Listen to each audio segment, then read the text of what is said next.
प्रभु से हम प्रार्थना, हमें प्रार्थना भी नहीं करनी पड़ी क्योंकि हमारा पीछे के जन्म से चलता रहा है। इसलिए कि जैसे होता है ना, कोई किसी को समझाए, कोई किसी को प्रेरित करे, फिर उसकी समझ में आवे कि जीवन का लक्ष्य भगवान की प्राप्ति है, फिर वो चले। ऐसा मेरे जीवन में कुछ नहीं था। स्कूल से आते तो आग लग जाती हृदय में, यार अम्मा हमारी नहीं, ये मरेंगी, पिता हमारे नहीं, ये मरेंगे, हमारा है कौन? ये पढ़ाई लिखाई करके क्या करेंगे? धन मिलेगा, धन का क्या करेंगे? भोग भोगेंगे, भोग के क्या करेंगे? मर जाएंगे। यार मतलब शांति कहाँ है, आनंद कहाँ है, कैसे जीवन का?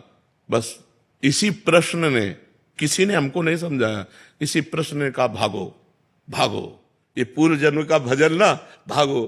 13 वर्ष की अवस्था में भगा दिया घर से और पूरे जीवन किसी का सहारा नहीं लिया, किसी व्यक्ति का सहारा नहीं लिया कि हम किसी साधु महात्मा का प्रगट में ऐसे साथ चलना, सा कभी किसी का नहीं।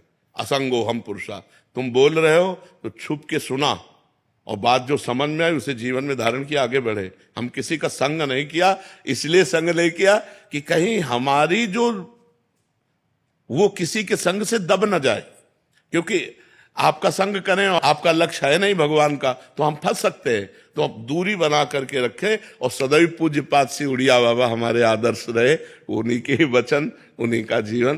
तो हमारी पूछो तो ये पूर्व जन्म का है, इस जन्म का नहीं है।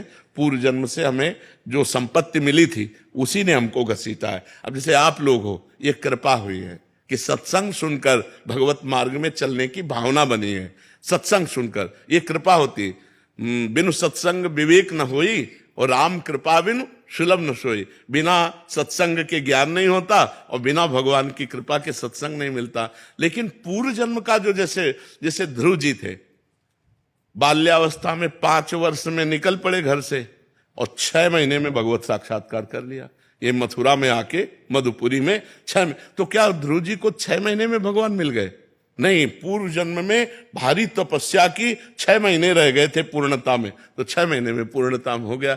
अब जैसे 1-2 लोगों ने कहा कि हम आप जैसा बनना चाहते हैं, तो भाई ये तो हम वादा नहीं कर सकते कि तुम प्रेमानंद बन सकते हो, क्योंकि भगवान के यहाँ ढांचा अलग है।